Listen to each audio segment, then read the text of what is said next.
Nous avons une tendance dangereuse, fabriquer des dieux qui nous ressemblent. Au fil des siècles, la culture et l'art ont façonné une image de Jésus qui reste au fond très confortable. Un professeur de morale raffiné ou une sorte de thérapeute spirituel chargé de valider nos désirs.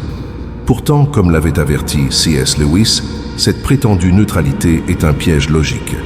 Ou bien cet homme était et est le Fils de Dieu, ou bien un fou, mais qu'on ne vienne pas nous dire qu'il n'était qu'un grand maître moral. Le Christ des Écritures n'accepte pas le rôle de simple conseiller éthique. Il revendique le trône même de l'existence. Et c'est peut-être précisément cela qui dérange le plus le cœur humain, un Christ qu'on ne peut réduire sans voir son autonomie remise en question. Le XXe siècle a tenté de ramener la figure du Christ au domaine de la psyché. Sigmund Freud voyait en Jésus une projection, une figure paternelle idéale créée par nos angoisses infantiles pour nous protéger d'un univers hostile. Pour la psychanalyse freudienne, le Christ devenait le symptôme d'un manque profondément humain. Mais cette vision, bien qu'elle reconnaisse la soif de l'homme pour une figure paternelle, manque l'essentiel. La soif ne prouve pas que l'eau est une illusion, elle prouve que l'eau existe. Là où Freud voyait une illusion, Carl Jung percevait dans le Christ l'archétype du soi, le symbole ultime de la totalité humaine. Pour Jung, le Christ était juste en tant que symbole, mais erroné en tant qu'événement historique. Le monde moderne préfère un Christ symbolique qui demeure dans l'inconscient, parce qu'un Christ historique qui entre dans le réel exige l'obéissance, et non une simple interprétation. Comme l'écrivait Blaise Pascal, « Nous ne connaissons Dieu que par Jésus-Christ ». Le problème de ces approches est qu'elles cherchent le sens de l'existence sans passer par le médiateur. Mais le débat autour du Christ ne s'est pas arrêté à la psychologie. Il a rapidement gagné le terrain de la philosophie.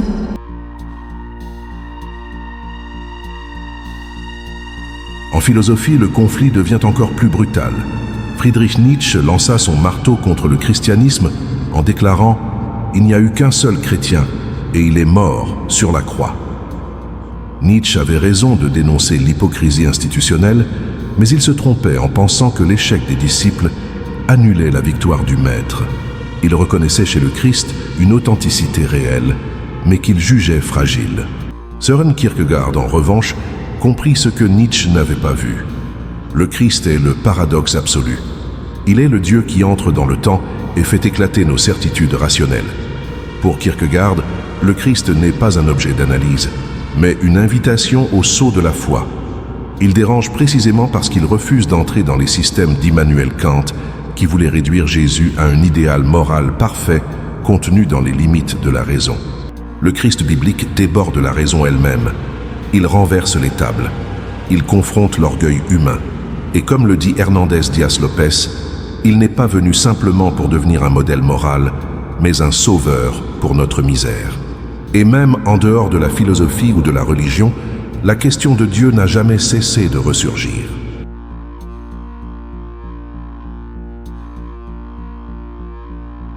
Beaucoup pensent que la science éloigne l'homme de Dieu.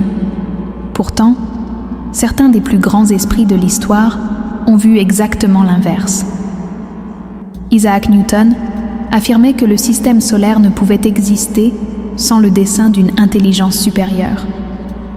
Dans la physique moderne, Max Planck, père de la physique quantique, déclara « La matière n'existe pas en soi ». Pour Planck, derrière la matière se trouvait une intelligence consciente. Même Albert Einstein, qui ne professait pas la foi chrétienne orthodoxe, reconnaissait que l'harmonie des lois naturelles révélait une intelligence tellement supérieure que toute pensée humaine semblait dérisoire en comparaison. La science ne nie pas l'auteur. Elle ne fait que décrire la complexité de son écriture. Et malgré cela, l'humanité continue de remodeler le Christ afin qu'il puisse s'intégrer confortablement dans ses propres systèmes. Les grandes religions du monde n'ignorent pas Jésus.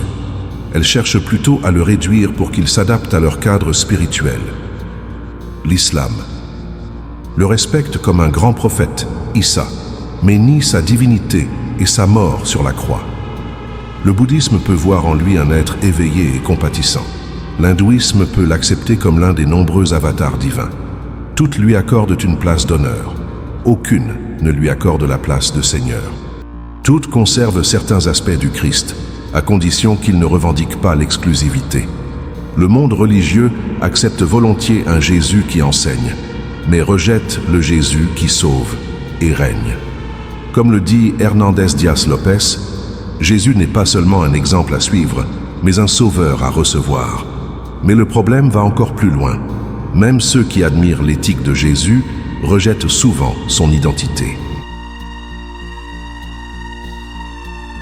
De nombreux penseurs, comme Léo Tolstoï ou Albert Camus, admiraient l'éthique du Christ tout en rejetant sa divinité.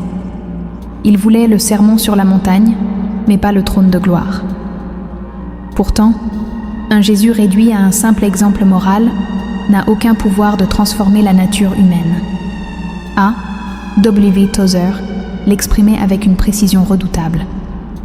Le Christ n'est pas venu améliorer notre ancienne nature, mais la remplacer. Le monde regarde la croix et y voit un échec ou un symbole de souffrance. Le christianisme biblique y voit ce que John Stott appelait la substitution. Ce n'est pas simplement un homme juste mourant pour une cause. C'est le Créateur mourant pour la créature. Voilà pourquoi Leonard Ravenhill affirmait que le Christ n'est pas venu rendre les hommes mauvais meilleurs, mais rendre les morts vivants. Si Jésus n'était qu'un maître moral admiré par Jean-Paul Sartre ou Camus, il ne serait aujourd'hui qu'un tombeau de plus dans l'histoire. Mais s'il est réellement celui qu'il prétend être, alors la conclusion de Paul Washer devient inévitable. Il n'est pas un complément à votre vie, il est la vie elle-même.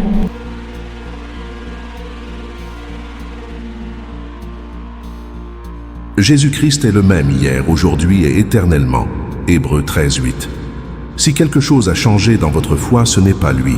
Le vrai problème est peut-être que vous continuez à vivre sans l'inclure dans ce qui décide réellement de votre existence. Comme le dit John Piper, Dieu est le plus glorifié en nous lorsque nous trouvons en lui notre plus grande satisfaction. Mais cette satisfaction exige la mort du moi. Les voix d'Einstein, de Planck, de Nietzsche et de Freud finissent par se taire devant cette question éternelle. Et vous, qui dites-vous que je suis ? Matthieu 16,15. Ignorer la véritable réponse n'est pas simplement une erreur intellectuelle. Comme l'écrivait Pascal, c'est un suicide existentiel. Le Christ de la Bible survit à toutes les tentatives de réduction. Il n'est ni l'idole passive de la religion, ni l'archétype mystique de la psychologie, ni l'idéal moral de la philosophie. Vous pouvez réduire le Christ à un symbole, un archétype, un maître moral ou une figure historique. Mais aucune de ces définitions n'a réussi à le maintenir dans la mort. Et après 2000 ans de débats, de philosophie et de religion, la voix qui continue de résonner au-dessus de toutes les autres reste celle du Christ lui-même. Je suis le chemin, la vérité et la vie. Nul ne vient au Père que par moi. Jean 14,6. Ce n'est pas une suggestion. Ce n'est pas une métaphore. C'est une affirmation absolue. À la fin, les voix de Freud, Nietzsche, Kant et Jung se taisent devant la question qui traverse les siècles. Et vous, qui dites-vous que je suis ? Il est temps d'arrêter de suivre une idée et de commencer à suivre la personne.